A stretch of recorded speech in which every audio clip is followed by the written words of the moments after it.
আসসালামু আলাইকুম। আজকে আমরা মৌলিক ও যৌগিক পদার্থ সম্পর্কে জানব। তো প্রথমে আমরা মৌলিক পদার্থ সম্পর্কে জেনে নেই। তো মৌলিক পদার্থের সংজ্ঞাটা হচ্ছে যে পদার্থকে ভাঙলে সেই পদার্থ ছাড়া অন্য কোনো পদার্থ পাওয়া যায় না তাকে মৌলিক পদার্থ বা মৌল বলে। তো এখানে যদি একটা উদাহরণ দেখি তাহলে H2 এটা মানে হচ্ছে হাইড্রোজেন। তো H2 কে যদি ভাঙো তাহলে H এর এ পাশে কি আছে 2, তাহলে তুমি H লিখবা দুইবার, তাহলে H কে দুইবার লিখে দাও, ঠিক আছে। এটা একটা H, এটা একটা H, দুইটা H, ঠিক আছে। তো আমরা এখানে দেখো হাইড্রোজেন বা H2 কে ভেঙে দুটা H পেয়েছি।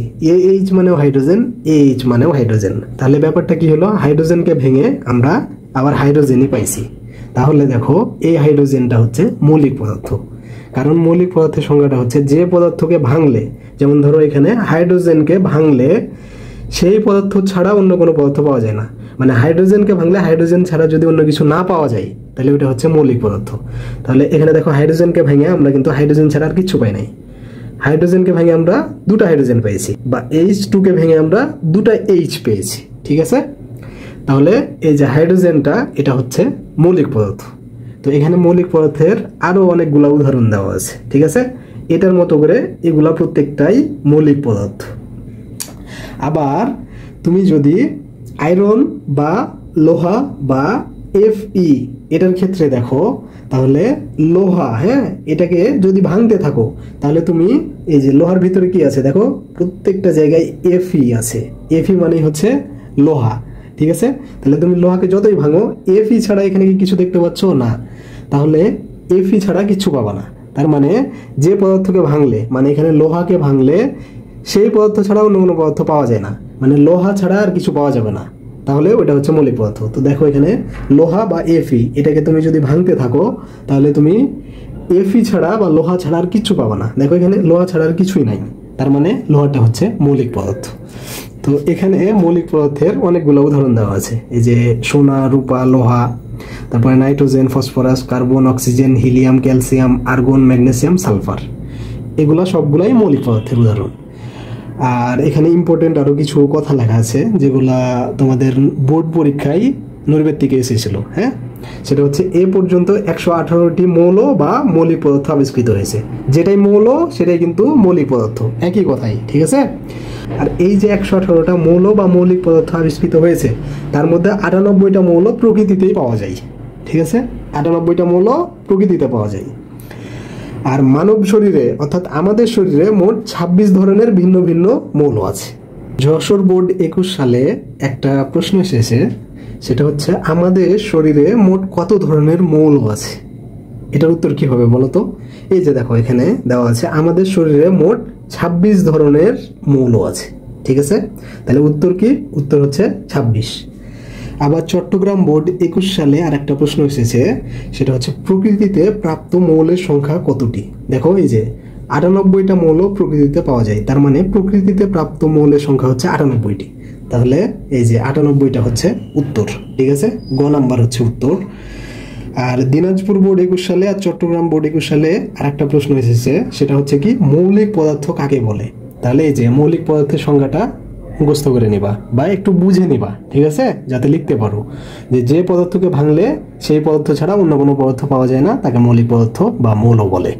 এখন আমরা যৌগিক পদার্থ এর সংজ্ঞাটা দেখব।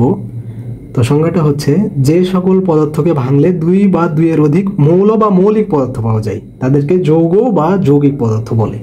যেমন আগে ব্ল্যাকবোর্ডে চক দিয়ে লিখতো, এটাকে আমরা বলতে পারি লেখার চক বা শুধু চক বললেও হবে। তো লেখার চককে ভাঙলে তুমি কি কি পাবা এটা দেখার জন্য তোমাকে আগে লেখার চকের বা চকের সংকেতটা জানতে হবে। এটা হচ্ছে CaCO3, এটাকে বলে ক্যালসিয়াম কার্বনেট, ক্যালসিয়াম কার্বনেট। তাহলে চকের সংকেতটা কি CaCO3, যেটাকে আমরা বলছি ক্যালসিয়াম কার্বনেট। তো ক্যালসিয়াম কার্বনেট এটাতে কি কি আছে দেখো তো। Ca মানে হচ্ছে ক্যালসিয়াম, আর C মানে হচ্ছে কার্বন, আর O মানে হচ্ছে অক্সিজেন। তাহলে লেখার চকে বা ছকে থাকে ক্যালসিয়াম, কার্বন আর অক্সিজেন, এই 3টা মৌল। তাহলে চকে কয়টা মৌল থাকে, 3টা, ক্যালসিয়াম, কার্বন, আর অক্সিজেন, এই তিনটা মৌল থাকে। এখন যদি এখানে বলে যে ক্যালসিয়াম কার্বনেটে এই যে তিনটা মৌল এগুলার সংখ্যার অনুপাত কত, হ্যাঁ, তাহলে তুমি ক্যালসিয়াম লিখবা, তারপরে অনুপাত দিবা, তারপরে কার্বন লিখবা, তারপরে অনুপাত দিবা, তারপর অক্সিজেন লিখবা, ঠিক আছে, তারপরে সমান দিয়ে দিবা। তো দেখো ক্যালসিয়ামের এ পাশে কিছু নাই, তার মানে ধরতে হবে এখানে 1 আছে। যেটার পাশে কিছু থাকবে না, এই যে ডান দিকে এই জায়গাটায়, ওটা ধরবা 1 আছে, তাহলে এটার পাশে এখানে কিছু নাই, তার মানে এখানে 1 আছে। তাহলে ক্যালসিয়াম আছে কয়টা? একটা, ঠিক আছে, বা 1। আবার কার্বনের এই যে এই জায়গাটায় এ পাশে ডান দিকে কিছু নাই, তার মানে এখানে কি আছে? 1 আছে, তার মানে কার্বনও আছে একটা। আবার অক্সিজেনের এ পাশে 3 আছে, তার মানে অক্সিজেন আছে 3টা, ঠিক আছে। তাহলে এখানে 3টা অক্সিজেন আছে। তাহলে ক্যালসিয়াম আছে কয়টা? একটা ক্যালসিয়াম। কার্বন আছে কয়টা? একটা কার্বন। অক্সিজেন আছে কয়টা? 3টা অক্সিজেন। এখানে তুমি প্রথমে কি লিখেছিলা? ক্যালসিয়াম। তাহলে প্রথমে তুমি ক্যালসিয়ামের সংখ্যাটা দিবা। ক্যালসিয়ামের সংখ্যা কত? 1/1, তাহলে এখানে তুমি 1 দাও। তারপরে কি দিয়েছিল? অনুপাত, তাহলে এখানে অনুপাতটা দাও। তারপরে কি লিখেছিলা? কার্বন। তাহলে কার্বন কয়টা ছিল? একটা বা 1, তাহলে এখানে 1 দাও। তারপরে দিয়েছিল অনুপাত, তাহলে এখানে অনুপাত দাও। তারপরে কি লিখেছিল? অক্সিজেন। তাহলে অক্সিজেন কয়টা ছিল? 3টা, তাহলে এখানে তুমি 3 দিয়ে দাও বা 3 দিয়ে দাও। তাহলে ক্যালসিয়াম কার্বনেটে বা চকে ক্যালসিয়াম, কার্বন আর অক্সিজেনের সংখ্যার অনুপাত হচ্ছে এইটা। এবং তুমি পৃথিবীর যে কোনো চক নাও, তাতে ক্যালসিয়াম, কার্বন আর অক্সিজেনের সংখ্যার অনুপাত এটাই হবে, ঠিক আছে। আবার পানির ক্ষেত্রে যদি দেখো, তাহলে পানির সংকেত হচ্ছে H2O। তো পানিকে ভাঙলে তুমি হাইড্রোজেন পাবা আর অক্সিজেন পাবা, ঠিক আছে। H মানে হাইড্রোজেন, O মানে অক্সিজেন। তাহলে এখানে কয়টা মৌল পাবা?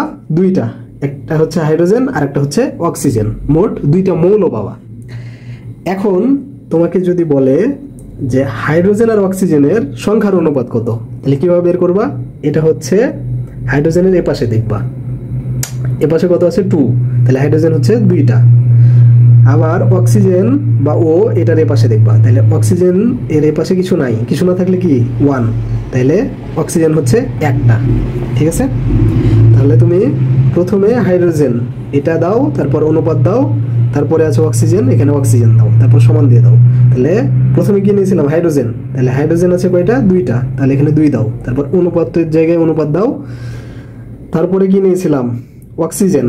তাহলে অক্সিজেন এখানে কয়টা আছে? একটা, তাহলে এখানে 1 দিয়ে দাও। তো এই যে হাইড্রোজেনের যে সংখ্যাটা এবং অক্সিজেনের যে সংখ্যাটা, এই হাইড্রোজেন মৌল আর অক্সিজেন মৌলের সংখ্যাটাকে তুমি পরমাণুও বলতে পারো। তার মানে হাইড্রোজেনের পরমাণু সংখ্যার অনুপাত আর অক্সিজেনের পরমাণু সংখ্যার অনুপাত 2:1, বা হাইড্রোজেনের সংখ্যা আর অক্সিজেনের সংখ্যার অনুপাতটা হচ্ছে 2:1, একই কথাই, ঠিক আছে। পরমাণু কথাটাও এখানে ব্যবহার করতে পারো। তো পৃথিবীর যে কোনো জায়গা থেকেই পানি নাও না কেন, তাতে হাইড্রোজেনের সংখ্যার অনুপাত আর অক্সিজেনের সংখ্যার অনুপাত 2:1 হবে। এর মানে পৃথিবীর যে কোনো জায়গা থেকেই পানি নাও না কেন, তাতে 2 ভাগ হাইড্রোজেন থাকবে আর 1 ভাগ অক্সিজেন থাকবে। তাহলে এই কথাটা আমরা বলতে পারি যে যৌগের মধ্যে মৌলসমূহের সংখ্যার অনুপাত একই থাকে। যেমন পানির ক্ষেত্রে হাইড্রোজেন এর সংখ্যা আর অক্সিজেনের সংখ্যার অনুপাত হচ্ছে 2:1, এটা পৃথিবীর সব পানির ক্ষেত্রেই সত্য। ঠিক একইভাবে চকে বা ক্যালসিয়াম কার্বনেটে ক্যালসিয়াম, কার্বন আর অক্সিজেনের অনুপাত 1:1:3, এটা পৃথিবীর সব যৌগের ক্ষেত্রেই সত্য। অর্থাৎ যৌগের মধ্যে মৌলসমূহের যে সংখ্যার অনুপাত এটা কিন্তু একই। আবার যৌগের ধর্ম আর ওই যৌগতে যে মৌলগুলো আছে এগুলোর ধর্ম কিন্তু সম্পূর্ণ আলাদা। যেমন ধরো পানি, এটা কিন্তু সাধারণ তাপমাত্রায় কি তরল পদার্থ। আবার পানিতে কি কি আছে? হাইড্রোজেন আর অক্সিজেন। তো এই হাইড্রোজেন আর এই যে অক্সিজেন, এই দুইটাই কিন্তু সাধারণ তাপমাত্রায় গ্যাসীয় পদার্থ বা গ্যাস। তো এখন আমরা চট্টগ্রাম কলেজিয়েট স্কুলের এই প্রশ্নটা সমাধান করব। প্রশ্নটা হচ্ছে চককে ভাঙলে কতটি মৌল পাওয়া যায়? তো দেখো, চককে ভাঙলে 3টা মৌলিক পদার্থ পাওয়া যায় বা মৌল পাওয়া যায়, ক্যালসিয়াম, কার্বন আর অক্সিজেন। এই যে Ca মানে ক্যালসিয়াম, C মানে কার্বন, O মানে অক্সিজেন। তাহলে কতটা মৌল পাওয়া যায়? 3টা।